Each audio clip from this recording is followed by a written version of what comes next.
Hello everyone, it's Danielle from parentingandpapercrafts.com and welcome back to my channel. I always appreciate you taking time out of your day to watch my video, and I really hope you like this one. Today's video I'm using the Little Mermaid stamp set from the Greeting Farm.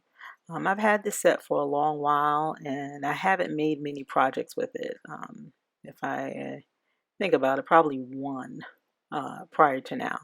Um, so I have a reason for using this product this time. I'm a member of a Facebook group called Handmade Happiness, and every Monday in the month of August, members of the group have the opportunity to sign up and participate in a theme. Um, I don't know if it's a hop, but maybe so. It's called Mermazing Monday, right? So you use any products with for mermaids or with mermaids. And so this was a great opportunity for me to utilize my set here. And we can join via our blogs, YouTube or Instagram. I'm joining by my blog and YouTube. So you'll be able to see that here. I mean, you're watching the video now, but in my description I have my blog post, and once you go to my site you can get access to all of my other social media channels. Actually, I think I do have all of them in my description. So if you want to find me on other platforms, check that out. So as part of this event, we're using the hashtag Mermazing Monday. And that enables you to see all of the projects from the members who joined in on the fun, and see all the different type of styles and everything like that. I joined because I think it's a way to stay creative. I can use my stash, and like I said, I haven't used this stamp set for a while. I mean, I think I may have had this in my stash for probably 2 years plus. um, and this event is a way to interact with others, support each other. We can go to their sites and their YouTube channels and give them a like or a comment or even subscribe. I know for me, my channel is so small, so I always appreciate a view, a like, a comment, and or a subscription. By the way, if you happen to like this video, I invite you to not only hit the thumbs up for this video, but leave me a comment. I really like to interact in the comments, and I'm always interested to read your thoughts. All right, so on to the card. So this card has several layers on it. I'm starting with the bottom layer, where I create a water scene. It has the fish, the air bubbles, and all the other elements from the ocean. I use a clear embossing powder because I want the air bubbles to be really subtle when I ink blend the panel and start creating that background. And so I thought using a clear embossing powder, heat embossing technique, would work for this design. I'm going to wind up positioning each of the fish in front of the air bubbles, and I think it's going to be pretty cute, so we'll see.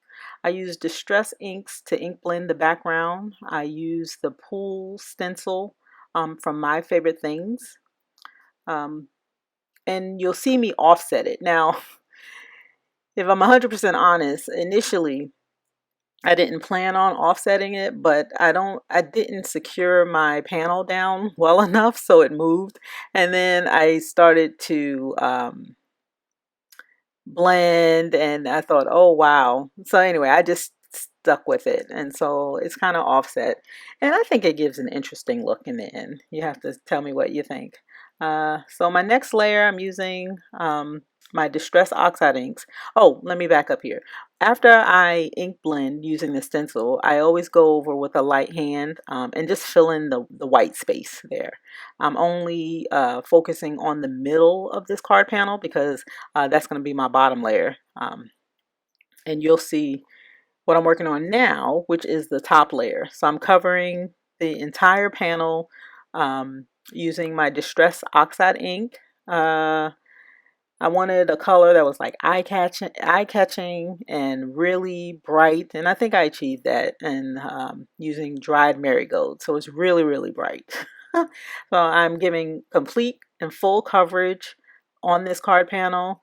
I die cut the middle of the panel and it's going to serve as the top layer of my card. So we have the bottom layer with the scene, with the water, and I eventually will place all the fish and the other elements from the ocean on that bottom panel. And then we kind of have like a see-through top panel, which midway through this project, I thought, oh, I could have made this a shaker card. But I didn't think that fast. And I already had the foam tape on the back of that panel. And I didn't want to like undo it and all that stuff. But in the event you happen to want to case this card, or, I'm giving you an idea, or, you can easily make this a shaker card. Although the card has more than a couple of steps, the design is pretty simple, right? It's a square size card. It measures 4 by 4 inches. It has 2 layers on top of the card base, so it's pretty sturdy. The bottom layer is the water scene with the distress ink and the air bubbles. And then the top layer, I added that distress oxide ink.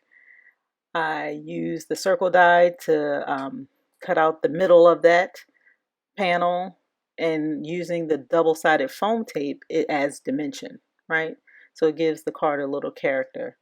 After I color each of the images and use its matching die cut, I'm going to position them on that card front and then finish off the scene. I use my ATG gun to apply these panels to the card base, and I leave about 1/8 of an inch border on all sides. So you'll see that in a few seconds. By the way, if you don't have the matching dies, you can either fussy cut, which images that small, I'm not a fan of doing that, but that's an option. And some people have a scan and cut. I don't have that. So my only other option would be, if I didn't have the matching die, would be to fussy cut. And I'm just happy at the time of purchasing this product years back, I decided to get the matching die cut. And I think the thought of that thought did cross my mind as far as, oh, those fish are so small, I can't see me cutting them out. Some people are into it. I am not things that small, especially if I'm going to put more than one like this as part of the card design. So anyway, I'm applying all of the images to the panel here to finish off the scene. I actually have 4 fish and then the 1 mermaid. I could have probably put a second one, but anyway. So I have the 1 mermaid there. I'm positioning her on top of the top panel there. I thought it worked well. It added to the design. I almost forgot to add a sentiment. So I do that at the end. But anyway, so of course I'm adding my Wink of Stella clear to the images. And then I believe I do add glossy accents. I believe I do. Normally, if I'm using Wink of Stella, right after is the glossy accents, almost always. And if I don't, I'm pretty surprised. But I always use Wink of Stella, the clear pen, and then glossy accents to follow.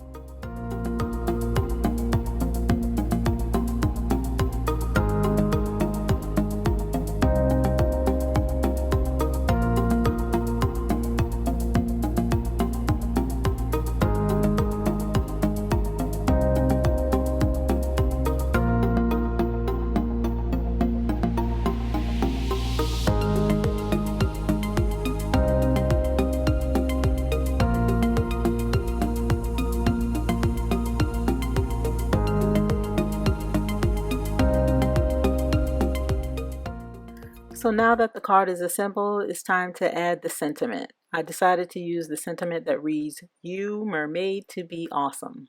I like that pun. I thought it was really, really cute. I use a heat embossing technique with black embossing powder.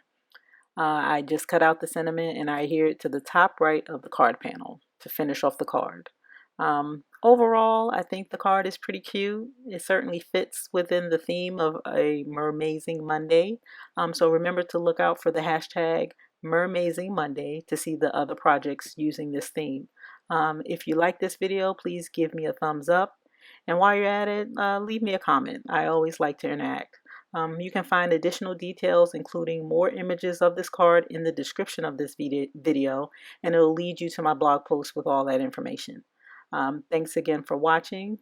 I'll talk to you next time.